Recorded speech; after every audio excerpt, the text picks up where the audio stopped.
Welcome to Dreamy Old Stories. Here we tell slow and gentle tales from history. Stories that calm your mind and help you fall asleep. If you enjoy the journey, don't forget to like, comment, share, and subscribe. Now, let's begin tonight's dreamy story. Tonight's story begins in a quiet corner of history, where the air moves slowly. The candles burn unevenly, and people believed the mind was an unpredictable guest living somewhere behind the eyes. It is the medieval world, and here everything feels a little foggy, a little superstitious, and occasionally a little confused.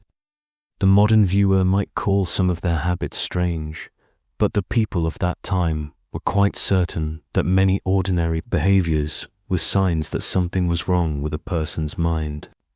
In fact, much of what we would consider perfectly normal today would have been treated with suspicion, worry, or at least a gentle shuffle away from the supposedly afflicted individual.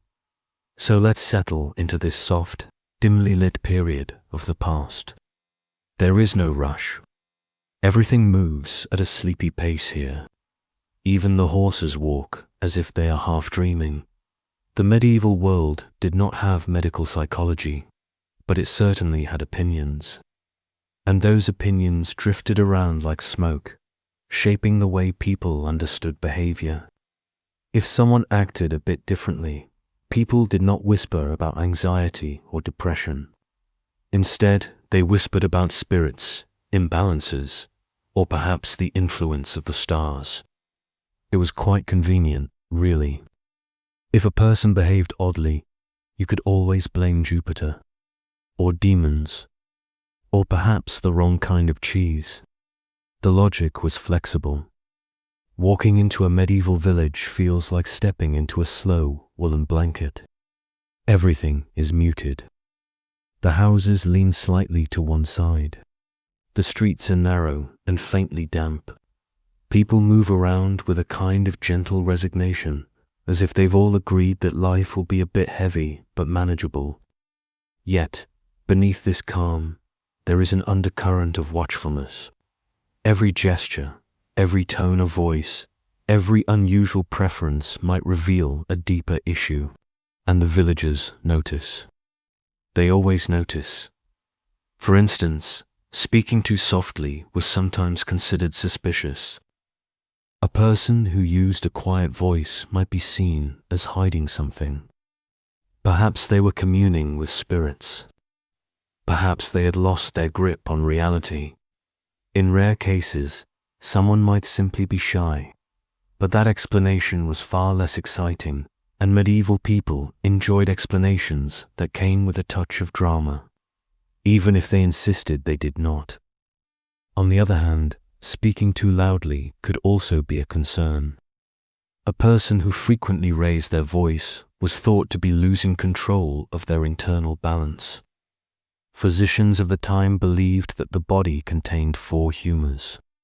If someone's black bile or yellow bile or whichever bile happened to be misbehaving, this might spill over into loudness. You could say that medieval psychology involved a great deal of observing bile. This was not always the most comforting thought for patients. And then there were the wanderers. Someone who enjoyed long solitary walks was quietly, but firmly, considered unstable. Imagine a man strolling outside the village at dusk simply because he enjoys the view. Medieval neighbors would follow him with their eyes, whispering that no one walks alone unless the mind is troubled. What exactly troubled the mind was left open to interpretation. Maybe he was touched by sadness. Maybe he had been enchanted. Or perhaps he simply liked walking, which, to be fair, was probably the most suspicious explanation of them all. Daily life in the medieval world offered many such opportunities for misinterpretation. Take sleep, for example. Sleeping too much was seen as a sign of melancholy. A person who enjoyed long mornings under a blanket was believed to have an excess of cold, heavy humors dragging their mind downward. On the other hand, Sleeping too little was considered a sign of frenzy. This made sleep management a delicate balancing act. Ideally, one would sleep just the right amount, although no one could agree on what that amount was. Medieval scholars debated this with great seriousness, even though their recommendations varied so widely that almost everyone was doing it wrong. This was not seen as a problem. It just gave more reasons to diagnose one another. There was also the matter of grooming. Today, if someone combs their hair carefully, we might think they enjoy good hygiene. In the medieval period, however, excessive grooming could be interpreted as vanity bordering on madness. A man adjusting his beard too often might be deemed unstable. A woman who took her time with ribbons or braids might be declared overly proud, which was only a few steps away from sinful behavior. And sinful behavior was often considered a pathway to mental disorder. It was a neat circular logic that tended to make everyone a little anxious about looking too tidy, of course. Not grooming enough was also a warning sign. A person who allowed their hair to tangle or neglected their clothing was said to have lost their sense of self. Even monks, who intentionally practiced simplicity, had to remain respectable enough to avoid suspicion. Clean, but not too clean. Simple, but not too simple. It was a balancing act that very few people performed well. The medieval approach to mental health was full of these delicate contradictions. Eating habits were another. Area of quiet surveillance. Eating too slowly. A sign of melancholy. Eating too quickly. A sign of agitation. Eating alone. A sign that one might be withdrawing from the world in unhealthy ways. Eating with too much enthusiasm. Possibly a sign of gluttony, which was a moral failing and therefore a mental failing. The medieval dining experience must have been quite stressful, although people did not comment on this. They were too busy watching one another chew. Let's drift now into the broader environment. Medieval streets were filled with quiet behavioral expectations. If someone stared too long at the sky, they might be accused of being a dreamer, which was not considered charming at all. Dreaming too much suggested a weak mind. Conversely, staring too intensely at people was also frowned upon. Making eye contact for too long could be seen as aggressive or unwell. It seems medieval people preferred everyone to look at something neutral, perhaps the middle distance. This created a rather interesting social atmosphere, where no one was ever quite sure where to put their eyes. Religious behavior, naturally, shaped many mental health interpretations. A person who prayed excessively might be suspected of fanaticism. A person who prayed too little might be drifting toward dangerous disbelief. Both extremes were monitored carefully. Moderation was considered ideal, although everyone had a different idea of what moderation looked like. Local priests and healers often acted as early mental health observers, though their treatments tended to involve things like herbal infusions, fasting, and occasionally suggesting that the afflicted individual simply try being happier. This advice was not always helpful, but it was certainly easy to administer. Moving gently now to another aspect of medieval life, we find the subject of laughter. Laughter was considered healthy in moderation, but large or frequent bursts of laughter were often feared. A person who laughed too much might be possessed, or drunk, or both. People took possession very seriously, although their understanding of it was flexible. Someone could be possessed by a demon, a spirit, or simply by an unfortunate emotion. The exact details did not matter as long as everyone agreed that something mysterious was happening. Mystery was an important diagnostic tool. Crying, on the other hand, was complicated. Occasional tears were acceptable. Too many tears, though, suggested an excess of melancholy. Medieval scholars wrote endlessly about melancholy, describing it as a kind of internal fog that muddled the mind. People believed that those who cried too much might fade into this fog. The remedy often involved warm meals, gentle company, or sometimes placing certain stones near the person's bed. The stones were believed to absorb negative influences. Whether they did or not, no one seemed to question. It was comforting to think that a rock could solve emotional problems. Life felt simpler that way. Medieval medicine also had a strong interest in the concept of airs. People believed that certain types of air could affect the mind. A person who preferred spending time near swamps, for example, might be inhaling dangerous vapors. This could lead to what they called fever of the mind, which sounded dramatic, though in practice it referred to behaviors like staring emptily at walls or forgetting things. Fresh air was recommended, although fresh air in medieval towns was a relative term. Now let's drift to the inner lives of medieval people. Daydreaming was strongly discouraged. A person who drifted off into thought too often was suspected of having an unsettled mind. Scholars warned that too much imagination could loosen the boundaries of reality. To prevent this, people were taught to focus on practical tasks. The medieval world did not have much patience for creative wandering. It was not that they disliked creativity entirely. They simply believed that too much of it could cause the mind to wobble. A wobbly mind was undesirable. Even personal preferences were sometimes treated as evidence of instability. If someone showed too much interest in books, it could be concerning. Books were rare, and overindulgence in reading might indicate that a person was becoming detached from the physical world. Similarly, someone who preferred solitude was often watched with caution. Too much solitude suggested an inward spiral. Too little solitude suggested restlessness. In short, there was no perfect amount of solitude. Let's move gently now to emotional expression. Medieval people valued restraint. If a person expressed their emotions too openly, it was seen as a sign of imbalance. A calm, contained demeanor was ideal.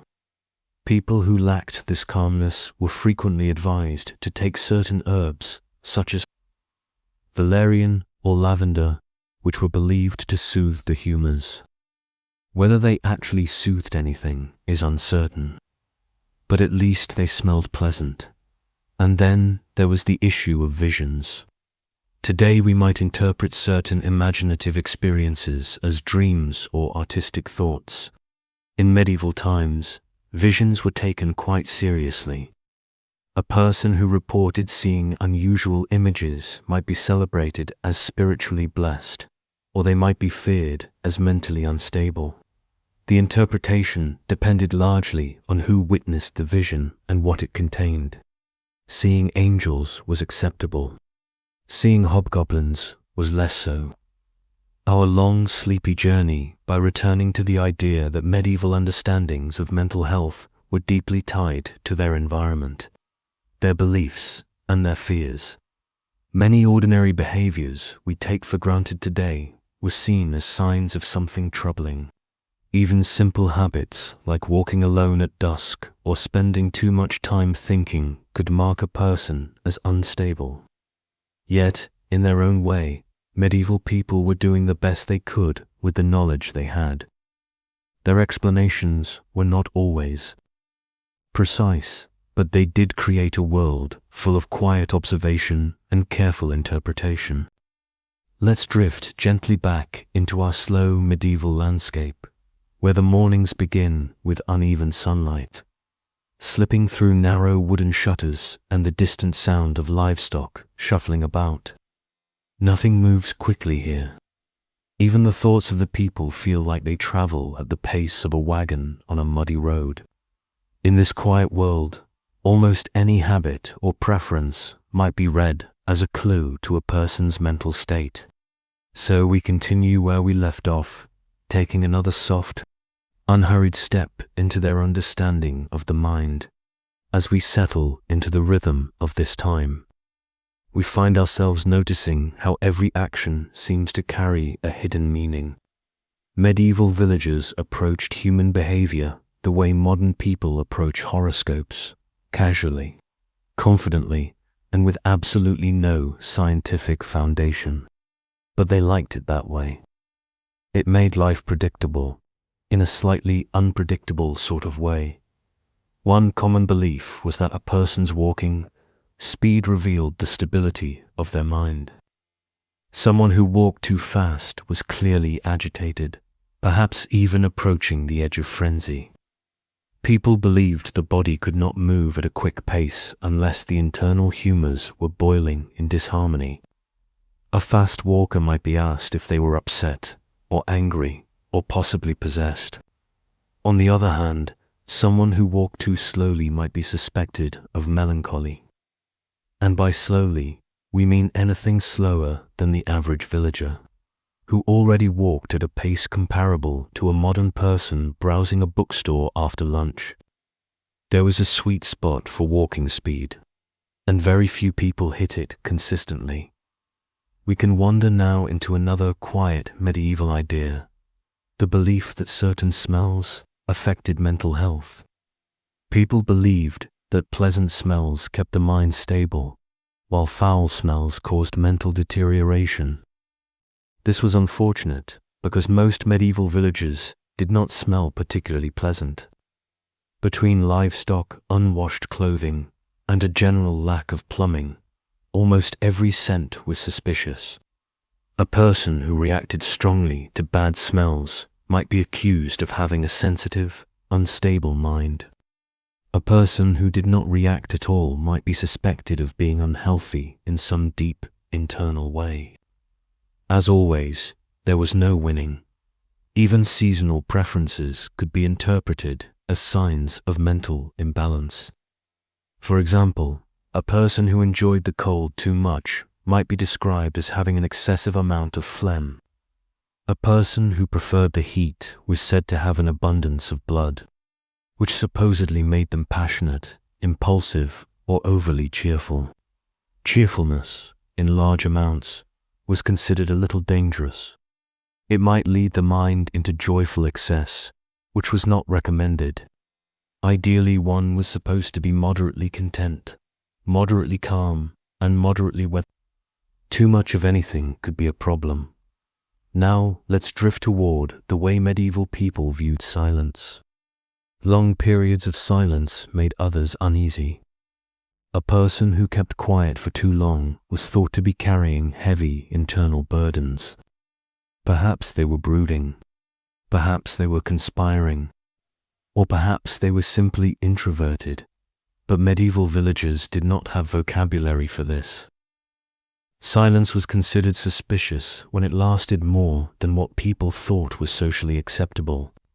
Strangely enough, there were no clear rules about what acceptable silence meant.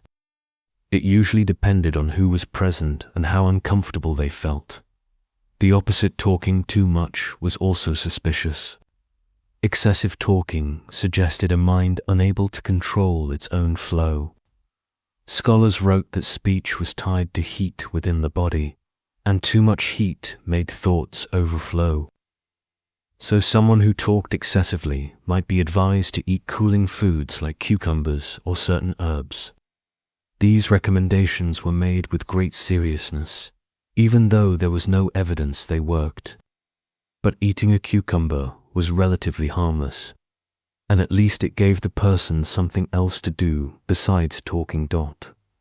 Another behavior that raised concerns was staring into fire. Many people found fire hypnotic, especially in a world without electronic entertainment. Watching flames dance was one of the few available pastimes, but watching fire for too long could be considered a sign of inner instability. Medieval folk believed the mind could be drawn into the flame, causing a person to fall into a trance-like state. A dreamy expression while staring at fire might lead someone to gently nudge you and suggest you take a walk, preferably away from the fire, preferably toward fresh air, preferably without questioning their logic. And while we're on the topic of staring, many medieval people feared the unfocused gaze. If someone's eyes drifted into the distance too often, it meant the mind might be wandering too far. Daydreaming, as we've mentioned, was discouraged. If a person spaced out during conversation, others might raise eyebrows. If they did it more than once, someone might recommend they visit a healer. If they did it frequently, the entire village might agree that the person had a slipping mind. The mind, according to medieval medical theory, could indeed slip like a book falling off a shelf. No one explained how, but everyone agreed it was possible. Let's glide now into the domestic world, where household behavior was equally monitored. Rearranging one's belongings too often was suspicious. Medieval people valued stability, and someone who moved their possessions frequently might be seen as restless or unsettled. Even cleaning too often could be interpreted as compulsive, which in their language usually meant maybe slightly troubled. On the other hand, not cleaning at all was also a bad sign, suggesting a lack of concern for earthly order. Again, balance was key. Though no one knew where the balance was located, sleeping positions attracted a surprising amount of attention. People believed that certain ways of sleeping could indicate disturbances in the mind. Sleeping on one's back was a risk, since it was thought to encourage nightmares or even spiritual visitations.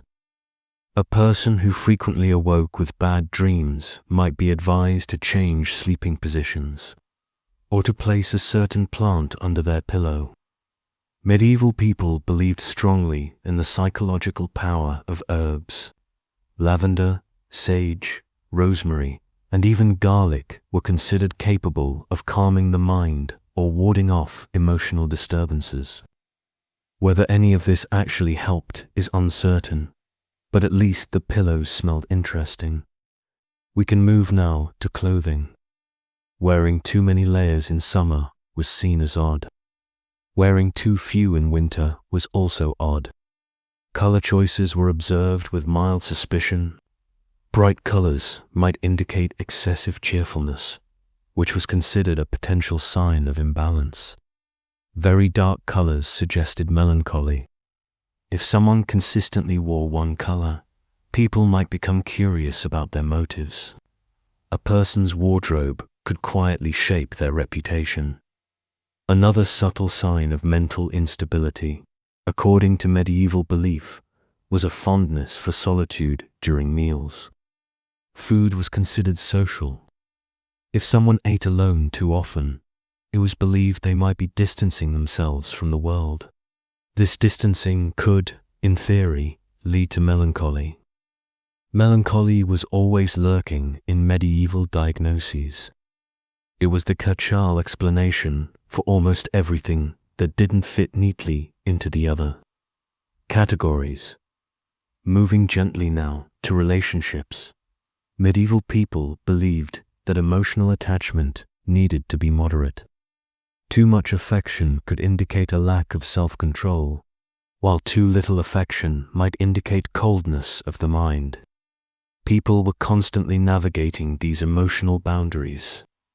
For example, a spouse who spoke too sweetly of their partner could be considered overly sentimental. One who rarely spoke kindly could be judged as hard-hardened. Both were potential signs of imbalance. In short, expressing emotion was like walking on a very delicate bridge, except the bridge had no railings and the villagers were watching from below. Another common behavior viewed with suspicion was excessive curiosity. Asking too many questions about the world could be interpreted as an attempt to grasp forbidden knowledge. Scholars warned that curious minds might be vulnerable to dangerous ideas. Curiosity could lead someone into mystical thinking, which then could lead to confusion which then could lead to instability. So, ideally, people were encouraged to accept things quietly. The universe was the way it was, and asking too many questions might disturb it. Not that the universe would actually be disturbed, but someone in the village surely would. Now we can drift gently into the sphere of personal rituals. Many people had small habits for comfort, touching a certain charm, repeating a phrase, or arranging small objects in a certain order. These were often tolerated, unless the habits became too noticeable. If someone repeated a phrase too often or handled an object too frequently, others might assume the person was overly attached or overly anxious. Anxiety, though not understood in the modern sense, was recognized as a kind of internal imbalance. People believed that excessive emotional dependence on objects could make the mind fragile. Music, surprisingly, was also a domain where behavior could be judged. Listening to or playing music for long periods might be viewed as unproductive or self-indulgent. If someone spent too much time humming or singing, others might worry that their mind was drifting. Loud or passionate singing was especially suspicious. Quiet humming was acceptable, though ideally only for short durations. Music had to be handled gently, like everything else in life. Let's take a slow turn toward work habits. Working too hard was seen as damaging to the mind. A person who labored beyond their strength might be releasing too much internal heat, causing frenzy or agitation. Medieval healers frequently advised rest for those who worked excessively. On the other hand, not working enough was also concerning. Idleness could bring about spiritual weakness or attract unwanted forces. The mind, they believed, needed structure. Too much leisure could dissolve that structure. People who didn't work were often watched for signs of melancholy or softness of the mind. Some people felt emotional during religious rituals. If the emotion was subtle, it was respected. If it was strong, it might be considered a sign of imbalance. Crying too fervently during prayer, feeling too overwhelmed during hymns, or reacting too personally to sermons might raise questions about one's mental stability. The mind, according to medieval logic, should respond steadily to sacred experiences. Anything beyond steady was suspicious. Let's drift back into the slow-moving lanes of medieval life, where mornings arrive without hurry and people rise with the sort of calm acceptance that comes from having very few alternatives. The candle stubs from last night have melted into small, uneven shapes. The hearth fire is being coaxed back to life, and the world is ready to observe itself all over again. In this quiet environment, medieval people continued their habit of watching each other with a careful eye, searching for signs that someone's mind might be tilting in an unusual direction. Almost anything, if noticed long enough, could become a clue. As we move gently back into this setting, we find that medieval villagers believed the mind could be influenced by forces so subtle and so ordinary that a modern person would never think twice about them. For example, posture was thought to reveal all sorts of internal disturbances. A person who slouched too often might be judged as struggling with melancholy. A person who stood too straight, too consistently, might be judged as prideful. And pride could easily be interpreted as a mental imbalance. Ideally, one should stand with moderate dignity, though no one ever clarified what moderate dignity looked like. Let's wander calmly toward another belief, the way people used their hands. Gestures had meaning. Too many hand movements during conversation suggested restlessness or a wandering mind. Too few could imply dullness or coldness of temperament. Medieval scholars wrote that the hands revealed the inner motions of the soul. So if someone spoke calmly but their hands moved wildly, it was assumed the person's inner stability was questionable. And if a person folded their hands awkwardly or touched objects repeatedly, this too could raise quiet concern. People noticed these details, even while pretending not to dot. Another common worry involved sudden pauses. If someone halted in the middle of speaking, stared into the air for a moment, and resumed their sentence, others might assume the mind had temporarily slipped. It did not matter if the person simply forgot a word. Forgetting, in itself, was suspicious. Memory lapses were often seen as signs that the mind was weakening or being pulled elsewhere. Medieval healers often recommended warming herbs for forgetfulness. Whether the herbs helped memory or simply tasted strong enough to distract the mind is unclear. Let's move gently into the social realm again. Medieval people believed it was important to greet others with a consistent amount of energy. Too enthusiastic a greeting was unsettling. Too subdued a greeting was also unsettling. If someone greeted their neighbors cheerfully one day and quietly the next, the inconsistency itself could cause people to whisper. They preferred predictable patterns. Predictable patterns made them feel that the world was stable, even when it plainly wasn't. Speaking of consistency, the medieval world had a deep suspicion of sudden changes in personality. If a typically calm person became cheerful, it could be seen as a sign of excess heat in the blood. If a cheerful person became quiet, it could be a sign of melancholy creeping in. These mood theories were taken seriously, and people discussed them with an impressive level of confidence. It must have been quite stressful to experience perfectly normal mood changes while your neighbors debated your internal humors behind your back. We can drift now into a quieter space, where medieval people observed the way others interacted with animals. A person who enjoyed spending too much time with animals, especially cats, might face questions. Cats, unfortunately for them, had an association with witchcraft, and people who bonded strongly with cats were considered suspicious. Spending time with dogs was more acceptable, provided one did not talk to the dog too much. Talking to animals was seen as a sign of childishness or instability. Talking to animals as if they understood was even worse. Many people did it anyway, but they usually made sure no one was listening. It's worth noting that listening to animals was considered even stranger. If someone paused while walking, tilted their head, and claimed to hear something unusual, perhaps a bird speaking, or the wind carrying a message, this was a clear sign of an unsettled mind. Medieval people respected nature, but they did not want it to talk back. Let's drift toward eating habits again. Medieval thinkers believed the mind could be influenced by certain foods. A person who craved overly sweet things might be accused of having excess moisture in the brain. Someone who avoided meat too often might be suspected of coldness or frailty of mind. And if a person had unusual cravings, such as wanting bitter herbs, for no apparent reason, people assumed something in the humors was shifting. Cravings were treated almost like coded messages from the internal organs.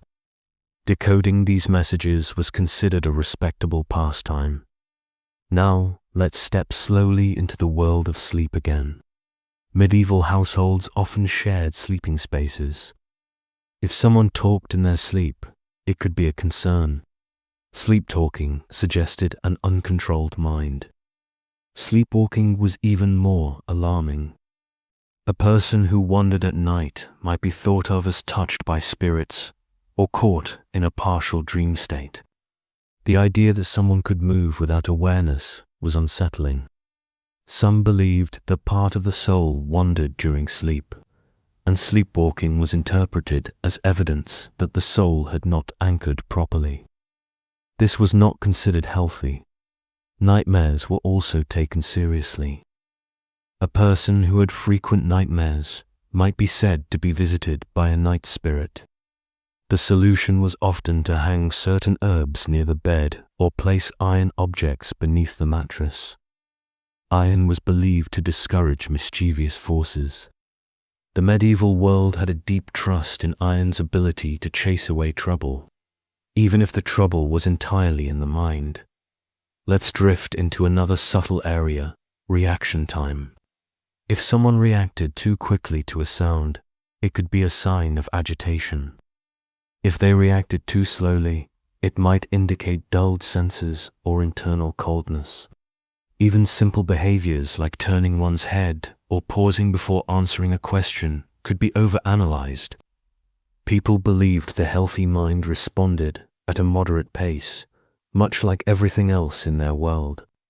Moving gently now to the world of craftsmanship. If someone became too absorbed in their work, say, a carpenter focusing intensely on shaping wood, others might worry the person was becoming too inward. Work that required deep concentration was respected, but only to a point. There was always a thin line between skill and obsession. A craftsperson who worked too late into the evening might be advised to rest before their mind overheated. This brings us to another belief: mental overheating. Medieval scholars wrote often about the brain becoming too warm. A warm brain was supposedly excitable, erratic, and prone to wild imagination. This was not considered ideal. Cooling remedies, cold water, cool herbs, quiet rooms, shade were recommended. Ironically, people also believed the brain could become too cold, which created its own problems. A cold brain was slow, damp, and foggy. Warming remedy spices, blankets, fire were used to correct this. The brain, apparently, was expected to stay at a perfect temperature at all times, although no one could agree on what that temperature should be. Now we can drift into the more spiritual aspects of behavior. Many medieval people believed that dreams could reveal the stability of the mind. A person who reported strange dreams too often was considered unbalanced. Dreams involving animals, flights, unusual landscapes, or strange lights were all noted with concern. People did not differentiate between dream symbolism and potential symptoms. Everything blended together into a single interpretation. Something might be wrong. Let's move gently into the subject of smell once again. Medieval people believed that a person's scent reflected their inner balance. If someone smelled too strongly of sweat, it could indicate excess heat or agitation. If they smelled faintly sour or stale, it could indicate melancholy. If someone smelled too pleasant, perhaps from herbs or oils, they might be considered overly vain. Even smells were expected to fall within a narrow, socially approved middle ground. Another area worth drifting into is the concept of wandering thoughts. Medieval scholars believed that thoughts could physically move within the head. If someone seemed distracted or absent-minded, people assumed their thoughts were wandering too far from their proper place. They believed that thoughts were supposed to sit neatly inside the mind, like children at a church service. If they wandered, it meant the person lacked internal discipline. Meditation or deep reflection was treated with suspicion. A person who spent too much time thinking might drown in their own imagination. Thinking was fine in small portions, preferably guided by scripture or familiar routines, but thinking deeply without structure was seen as dangerous. The mind, they believed, could get lost. Let's drift now toward personal boundaries. Medieval people did not like unpredictable physical closeness. A person who touched others too casually might be judged unstable. A person who avoided all contact might also be judged unstable. Again, the ideal was a moderate middle ground that few people actually achieved. Even preferences for light could be concerning. Someone who spent too much time in bright sunlight might be accused of overheating their humors. Someone who lingered too long in the dark might be suspected of melancholy or mystical tendencies. The mind was believed to be sensitive to light. The wrong amount could push it in unfortunate directions. Let's drift back to the broader truth of medieval psychology. Everything, absolutely everything, was viewed through the lens of imbalance. People lived their lives as if walking along a narrow path with steep drops on either side. Too much laughter, too little laughter, too much solitude, too much conversation, too much thinking. Too little thinking of these could mark a person as mentally unstable. And yet, for all their misunderstandings, medieval people were not unkind. Their interpretations were shaped by fear, limited knowledge, and a genuine desire to keep their communities safe. They watched carefully, they interpreted eagerly, and they tried to fix what they believed was broken. Even if their methods would now make us smile. Let's ease our way back into the medieval world, where the day unfolds slowly and predictably, and where most people seem to move with the same calm rhythm as the village clock tower. Assuming the clock tower works that day, the sun is somewhere behind a thin layer of cloud, livestock shuffle across the fields, and villagers begin another unhurried morning of watching one another. Because in this world, observation is almost a community sport. Every gesture, every sigh, every little preference is quietly filed away as potential evidence that someone's mind has drifted into unusual territory. Today we continue drifting along these old paths of belief and misunderstanding, and as before, nothing is rushed. The ideas flow like a lazy stream through the countryside. One of the most quietly fascinating medieval beliefs involved the way people organized their tasks. A person who followed a routine too strictly might be thought of as rigid in the mind. For instance, if someone insisted on buttering their bread in the same motion every morning, or said their prayers in the exact same sequence each night, others might whisper that the person was fixed too tightly in their habits. Too much consistency was seen as unhealthy, as though the mind had lost its flexibility.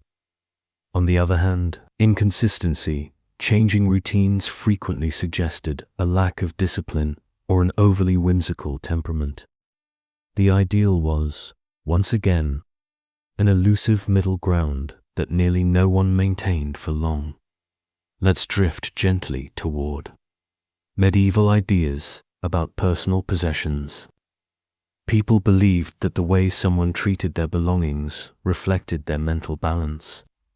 Someone who cherished small trinkets too dearly might be considered overly sentimental or unstable. If a person grew attached to an object, perhaps a smooth river stone, a carved piece of wood, or a scrap of fabric, they risked being labeled as emotionally soft or unsteady. Meanwhile, someone who treated all their belongings carelessly might be seen as having a detached and possibly troubled mind. The logic was a bit contradictory, but medieval villagers accepted contradictions with surprising ease. Let's move to another quiet, everyday behavior: sitting alone for too long. Solitary sitting was suspicious unless you were old, a monk, or simply too tired to explain yourself. A young adult who sat in silence for long stretches, especially outdoors, might be viewed as retreating inwardly. People believed the mind could sink if left alone too long. This sinking wasn't literal, though many acted like it was. They thought thoughts could descend like stones into deep water, and if someone didn't snap out of solitude soon enough, they might not resurface with clarity. Even facial expressions played a subtle role. A person whose face stayed to neutral might be considered emotionally dry. To neutral meant to controlled. A person whose face shifted expressions constantly might be considered excitable or scattered. Eye movements were even more carefully watched. Eyes darting around were alarming. Eyes fixed too long on one thing were equally alarming. It was a delicate balance, so delicate that almost no one could maintain it unless they were asleep. And even then, sleep behavior came under scrutiny too. Let's drift toward medieval concepts of cleanliness again. Bathing was not a daily activity for most people, partly due to limited access to warm water and partly due to popular belief that too much bathing weakened the body. However, someone who avoided bathing altogether might be accused of letting their mind fall into disorder. A person who bathed too often, more than a few times per month, could be seen as vain or unstable. Cleanliness was good, but not too much of it. To clean meant to self-focused, which was worrying in a culture that valued modesty and suspicion in equal measure. Now, let's move quietly into the world of reading and writing. Literacy was not widespread, and reading for pleasure was practically unheard of. People read because they had to. Scripture, law, medical texts, or practical instructions. If someone seemed to enjoy reading too much, or spent long periods staring into parchment with visible delight, it raised concerns. They might be overfeeding their imagination. A person who wrote frequently was also watched. Writing required introspection, which medieval people believed could unsettle the mind. If someone kept a personal record or journal, others might assume the person was hiding troubling thoughts. Privacy itself could be considered a sign of instability. Even admiration for beauty could raise questions. A person who stared at flowers too long, or seemed unusually moved by sunlight through a window, might be seen as having a mind too easily pulled by sensations. Emotion, in medieval thinking, needed to be steady and mild. Excessive appreciation for aesthetic things was thought to destabilize the humors. A person who paused too long to observe a bird in flight might be considered poetic in a way that made others uncomfortable. Let's drift toward another area, the weather. Medieval villagers believed emotional states could be influenced by weather conditions. It wasn't entirely unreasonable, but the interpretations often leaned toward superstition. A person who felt unusually energetic during storms might be suspected of having a restless spirit. Someone who grew quiet during sunny days might be diagnosed with internal coldness. Even enjoying the rain too much could be suspicious. Rain was associated with melancholy, so a person who smiled at cloudy days might seem dangerously comfortable with sadness. People weren't discouraged from enjoying nature, but they were expected to enjoy it cautiously and without showing too much enthusiasm. Let's move into the domestic sphere again. Household noise was an important indicator of mental balance. Someone who worked too noisily slamming pots, stomping around, or singing loudly might be considered troubled. A person who moved too quietly, creating almost no sound, might also worry others. Quiet movement was associated with sneaking, brooding, or contemplation beyond what was good for the mind.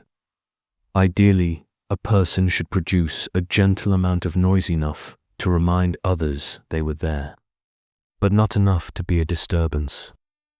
It was quite a narrow window. Another medieval concern involved patterns of gathering and dispersing. If a person frequently left group activities early, it could be interpreted as emotional detachment. If they stayed too long after others had gone, it might be seen as clinginess. People were expected to participate in group life in a predictable rhythm. To leave too early or too late meant you did not flow with the community's emotional pace. And flowing was important. Anything that disrupted the social current was subtly marked as unhealthy. Let's drift now toward the concept of personal space. Medieval villages were crowded, and personal space was not a luxury people expected. Still, if someone stood too close during conversation, they might be deemed overly intense. If they stood too far away, they might be viewed as distant or fearful. Space was interpreted symbolically. Too close meant too warm, too far meant too cold. And as usual, warmth and coldness were directly linked to the health of the mind's internal humors. Now we can move to the way people handled surprises. Reacting to unexpected events with too much fear suggested an unstable mind. Reacting with too little fear suggested an unfeeling one. There was an expected amount of startle that one should show when something unexpected happened: loud noise, a falling object, a sudden announcement. Even emotional reflexes were monitored for signs of imbalance. Dream interpretation also remained central. If someone woke up smiling from a dream, villagers wondered what kind of unsettling happiness they had experienced during sleep. If a person woke up distressed from a nightmare and described it too vividly, this was also concerning. Vividness suggested imagination. Imagination suggested excess internal heat. Excess heat suggested possible instability. Dreams were a minefield of interpretations. Most people wisely avoided sharing them unless absolutely necessary. Let's wander now toward the medieval belief in the mind-body connection, an early version, at least. Medieval thinkers believed that a person's physical posture could either calm or agitate the soul. Standing with arms crossed too often suggested defensiveness or inner coldness. Folding one's hands too tightly indicated tension. If someone stretched frequently, others might assume they were restless or trying to shake off intrusive thoughts. Even the angle of one's head during conversation was observed. A head tilted too far suggested confusion. A head held too straight suggested rigidity. People had to be careful about their necks. We can drift now toward the way people handled chores. Chores were expected to be done with a calm, steady demeanor. A person who rushed through tasks might be considered impatient or imbalanced. Someone who moved too slowly could be seen as lethargic or melancholy. Taking too much pride in a chore might be suspicious. Showing too little care was equally concerning. The ideal was simple competence without visible emotion. Let's move to the medieval view of quiet. Personal behaviors like humming. Humming softly was acceptable, unless the tune was unfamiliar or repeated too often. An unfamiliar tune might be interpreted as having heard something supernatural. Repeating a tune too frequently could be considered obsessive. Singing at the wrong time of day was frowned upon. Dawn and evening were the safest times. Singing at midday was believed to stir restlessness in the mind. Even preferences in conversation topics were watched. Talking too much about the past suggested someone was stuck in old memories. Talking too much about the future suggested someone was overly idealistic or delusional. People were encouraged to talk mostly about the present and the practical food, whether livestock, crops, the occasional market rumor. Anything outside these topics risked raising eyebrows. We find ourselves looking at the broader truth again. People in medieval times lived in a world where normal human behaviors were constantly filtered through fear, superstition, and outdated medical theories. Almost no one escaped judgment entirely, but in their own slow, cautious way, medieval villagers believed they were protecting each other. They watched, they guessed, they reassured, they worried, and they shaped a culture where mental health was interpreted through the soft, uncertain glow of candlelight.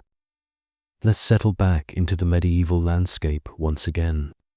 The morning mist hangs low over the uneven rooftops. drifting between wooden beams and thatched edges, as if it's not in any particular hurry to leave. Somewhere, a rooster calls half-heartedly, and someone else probably wishes it wouldn't. Life here moves with a natural slowness, the kind that encourages long pauses, soft breaths, and the occasional suspicious glance at your neighbor.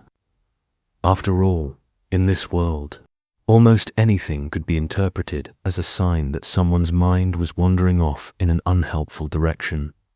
We pick up our gentle pace where we left off, drifting deeper into the daily rituals and quiet misunderstandings that shaped medieval ideas about mental health. One particularly interesting belief involved the way people looked at the sky. A casual glance upward was normal, but staring at clouds too long could make others uneasy. People thought the mind might drift along with the clouds, losing focus. A person who watched the stars too often might be suspected of harboring dangerous curiosity about the heavens, which belonged firmly in the realm of scholars and astrologers. Ordinary villagers were expected to look at the stars only when necessary, usually for navigation, and not treat them like personal entertainment. Let's move softly to the subject of laughter again. We touched on it earlier, but medieval people had an entire spectrum of opinions about laughter. Laughing alone, for example, was deeply suspicious. If someone chuckled while walking down a lane by themselves, it might cause others to stop mid-step. Who were they laughing with, or at, or about? It was safer to assume that the person had slipped into a private world of strange thoughts. Quiet smiles were acceptable, but laughter without company suggested an unstable mind at the opposite end. Someone who never laughed at all might be seen as emotionally stagnant. People believed laughter released excess heat in the body. So someone who didn't laugh might be bottling up too much internal warmth, which could eventually boil over, as scholars liked to phrase it, causing emotional outbursts later. Medieval psychology had a rather dramatic imagination, even though they insisted on moderation in everything. Let's drift into the medieval understanding of music once more. While music could uplift the spirit, a person who hummed the same tune every day might be considered stuck in a mental loop. Someone who became too absorbed in music-tapping rhythms, listening too intensely, or requesting a particular melody repeatedly could be judged as surrendering too much attention to sound. Medieval people liked music, but only in calm, measured portions. If someone swayed slightly while listening, that was fine. If they swayed a little too much, that was a different story. Now, let's move to another subtle area, personal pacing. The pace at which someone moved through daily tasks was observed carefully. A person who rushed through chores might be interpreted as trying to outrun their own thoughts. Someone who lingered too long over simple tasks might be considered mentally sluggish. Even the way someone tied their shoes, their medieval equivalent, could be watched. Tying too quickly implied anxiety. Tying too slowly implied a lack of focus. Poor villagers couldn't even tie knots in peace. We drift gently now into the medieval relationship with objects. People believed that a mind too fascinated with small objects might be fragile. For example, a person who collected feathers, stones, or interesting scraps of wood could be seen as indulging in unnecessary sentiment. If the collection grew large, it might become a local topic of concern. People enjoyed practical object stools, cooking items, farming gear. Collections for pleasure were unusual and therefore suspicious. Even the act of staring at objects, too long like a candle flame, a cup of water, or a spinning spindle could be interpreted as signs of a drifting mind. A moment of stillness was normal. A prolonged gaze, however, might prompt someone to gently tap your shoulder. Just to make sure you hadn't wandered away mentally, let's drift into food preparation habits.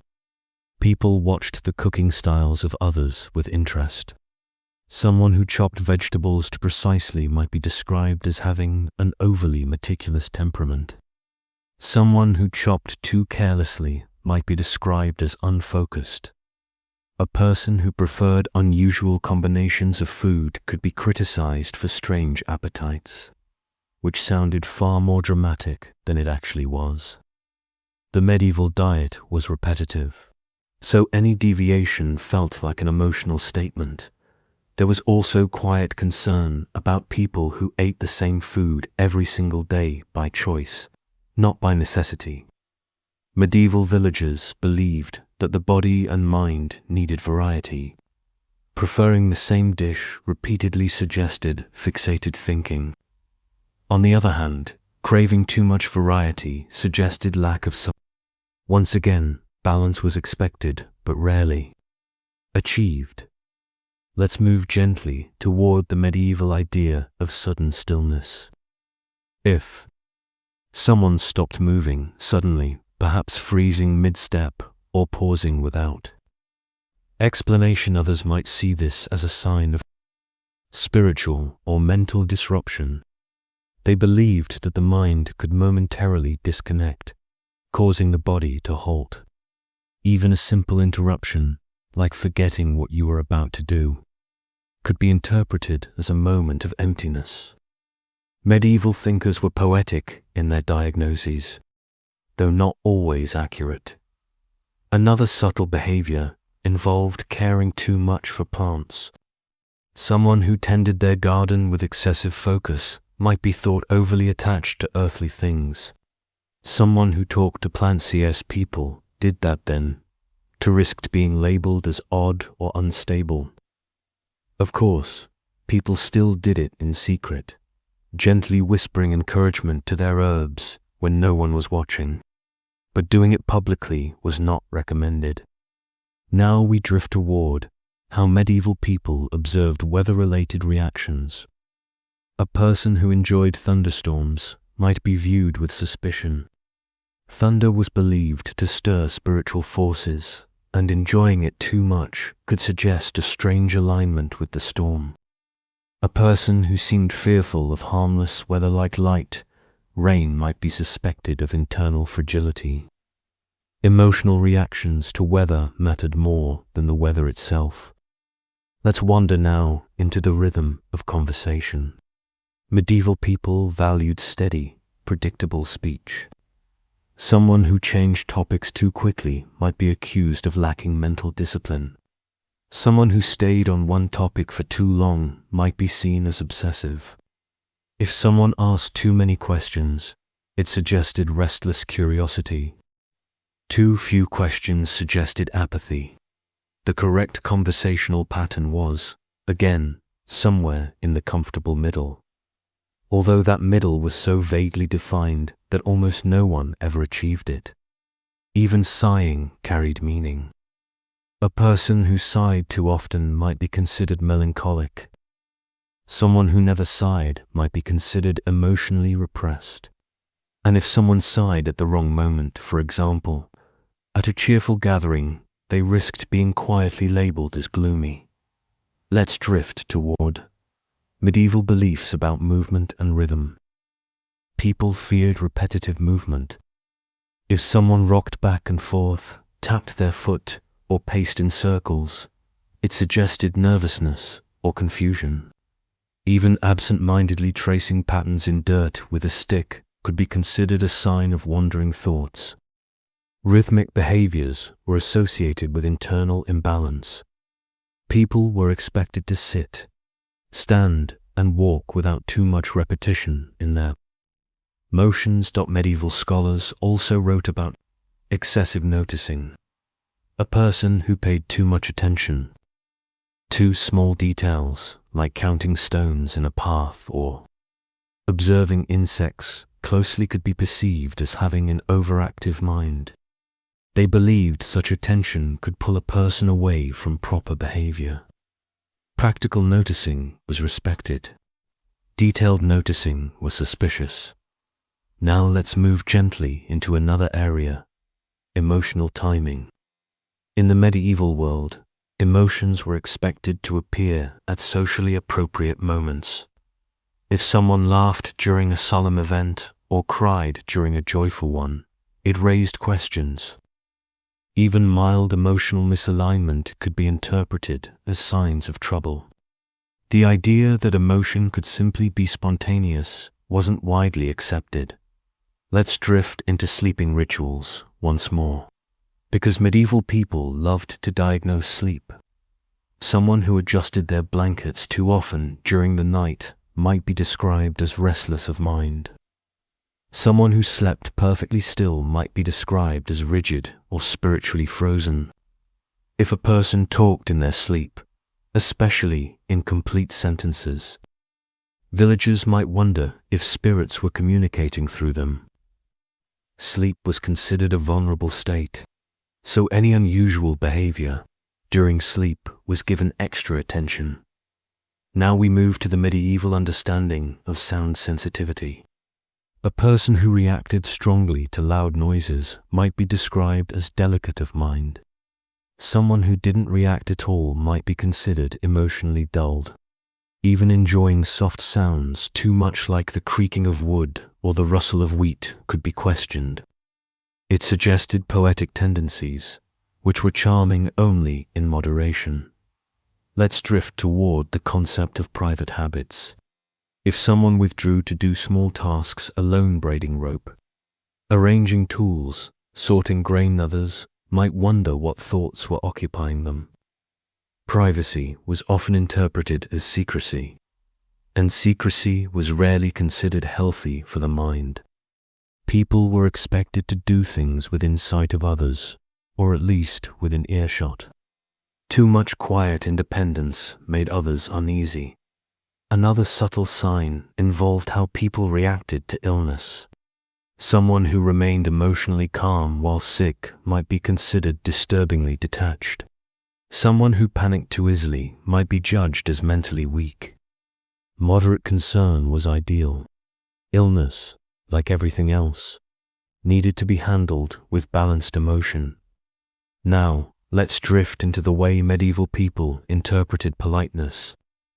Excessive politeness was considered suspicious, as though the person was hiding something.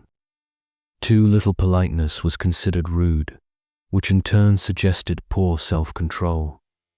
Even the angle of a bow or the firmness of a handshake could be scrutinized. If someone greeted too many people warmly in one day, villagers wondered what they were trying to prove. Finally, we approach a broader truth once again.